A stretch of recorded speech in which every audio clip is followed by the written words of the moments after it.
In this video, we're going to cover the topic of master names. Master names can be accessed on the quick access toolbar here by clicking the master names button. Here you get a browse window.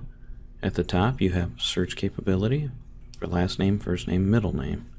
Hit enter or click the search button here to activate the entry.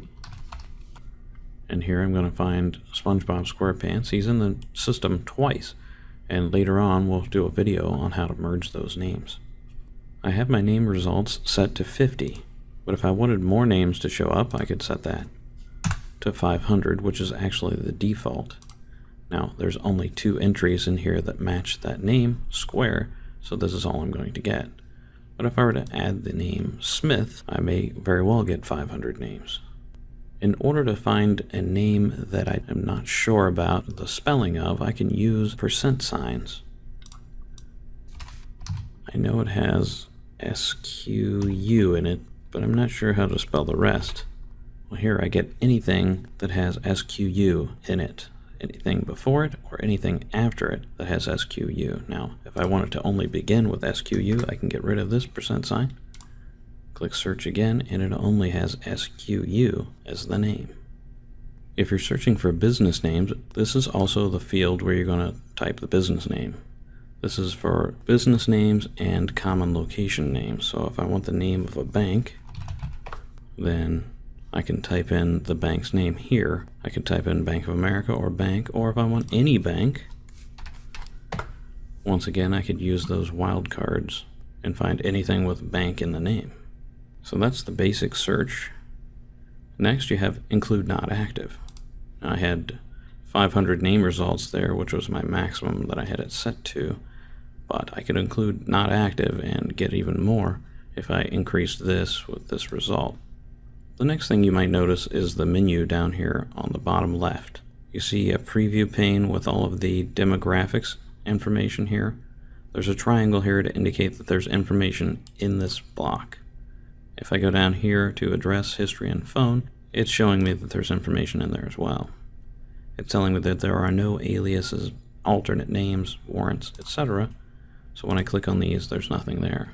And it also gives me an incident history. It says that the bank was a victim of some incident here, and I can open that up from here.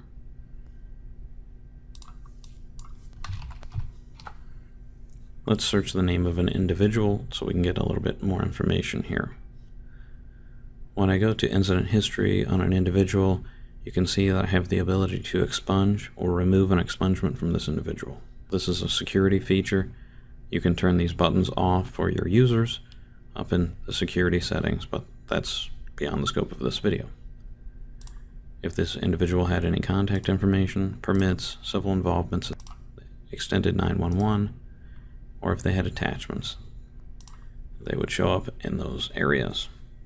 Advanced search. This allows us to really whittle down what we're looking for in master names. You can search by any of these parameters, and you can use those percent signs as wildcards in these as well. One more thing on this browse window, you can print their involvement history.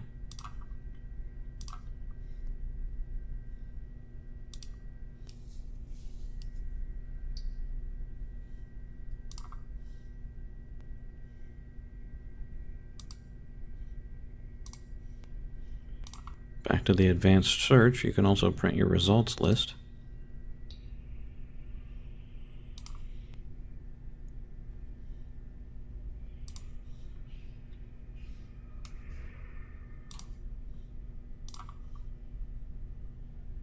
If you're filling out this information and you want to clear it, you can hit clear, and it clears out everything.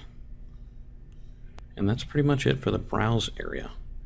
In order to look at more information on these individuals, or to alter the information, you can double-click or click the change button after it's highlighted. Here I can add more parameters, change the name type. I can put in a location type, district, zone, or beat or area, generally for a business or location. If the person is an employee, it blanks out the social security number. So now I click this person as employee, it makes it all zeros. This is not necessary when creating an employee account. It just prevents other employees from seeing this employee's information, or at least seeing their social security number.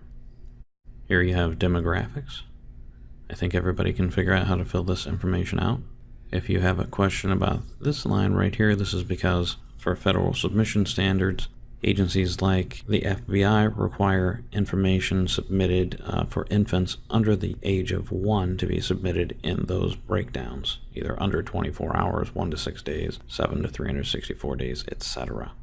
You can add a deceased date. POB means place of birth. You can pick which one and then specify what you're putting in here. Race, ethnicity, religion, gang.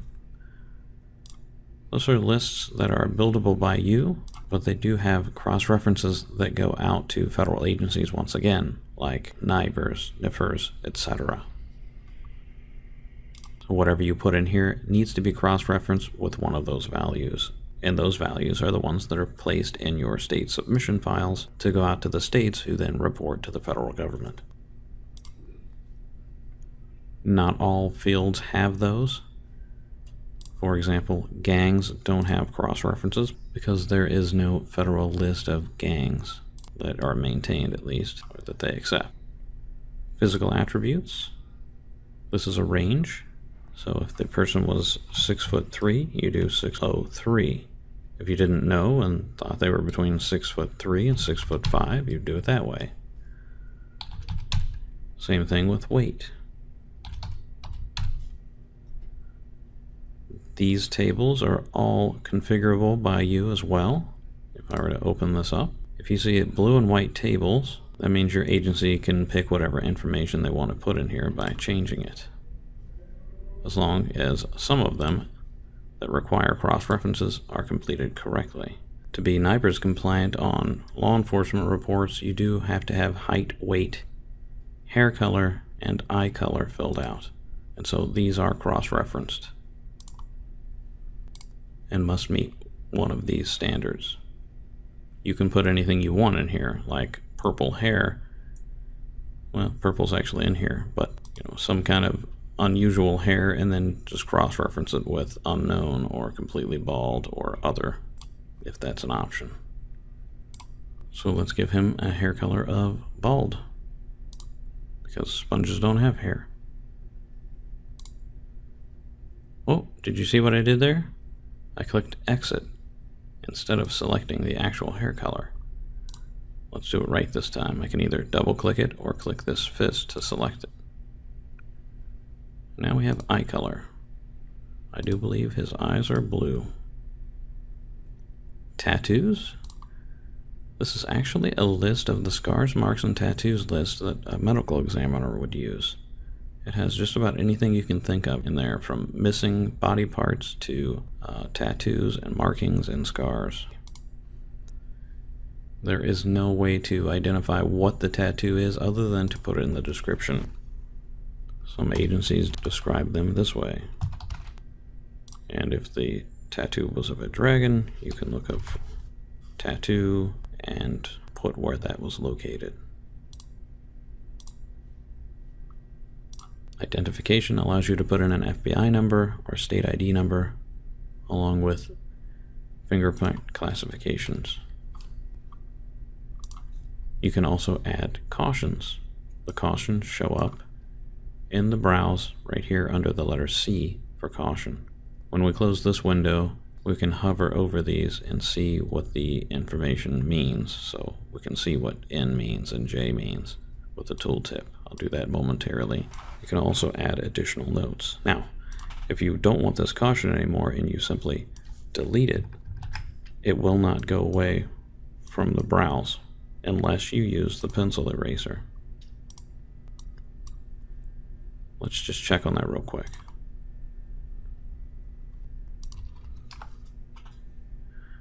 Now the caution is gone.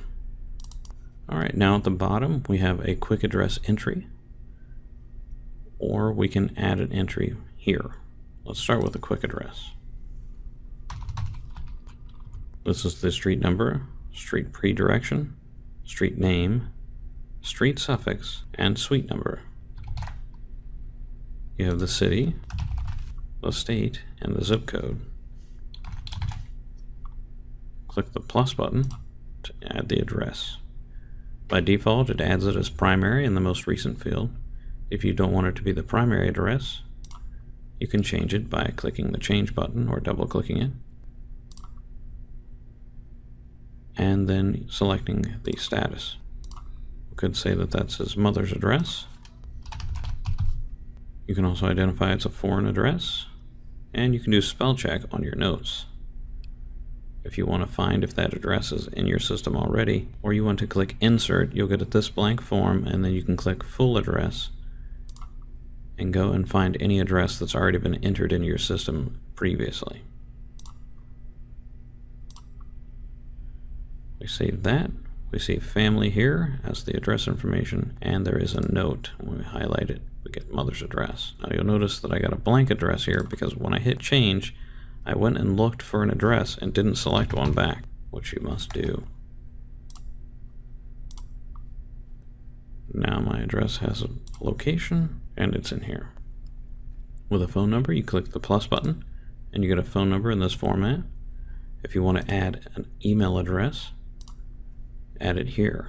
You can also add an email address as an SMS gateway. Driver's license information in this tab. You put the driver's information, issue date, expiration date. This information is important because if you're running state queries, some states require a valid driver's license to utilize for that. So it can't be an expired driver's license, and it's based off of this expiration date. You can, if you like, put in what type of driver's license it is. Next, we have employment, and what that does is bring up an employment form. And if you open the employer school link there, it takes you to a master name summary list where you can search master names for it. And if you don't find it, you can enter a new master name, like we're doing now. You can also give an occupation and whether the person is currently at that school or business. You can enter an alias. Alias allows the following information. You can change all of these parameters on the person. You can add a mugshot, which I've done here. Important to note, if you want the mugshot to show up in reports for you to use in reports or for photo lineups, you need to have these checkboxes checked, otherwise it will show that there is no mugshot when you go to reports and try to add one or view it. You can add known associates. If we were to do that, we can search master names by clicking the plus button, clicking the ellipsis, and searching once again the master name summary list. And you can add attachments, which I've done here, simply by clicking the plus button. That concludes how to enter a master name information. We'll save this, and we'll go back out to the browse list and do as I promised, hover over this. N for not active, J for juvenile, D for deceased, W for warrant, CI for civil, S for sex offender, C for caution, A for has alias, E for external name, I for name type, name, and then address and social. Now, something I didn't mention was it was a checkbox in there for sex offender. This person is a known sex offender. Oh, and another thing I didn't mention was the university college used. There is a report that we have in Enforcer for Clary Statistics right here. It allows you to mark that information in master names so that when you're using those names, you can have that information added for the report. All right, and that concludes how to use master names. Thanks for watching.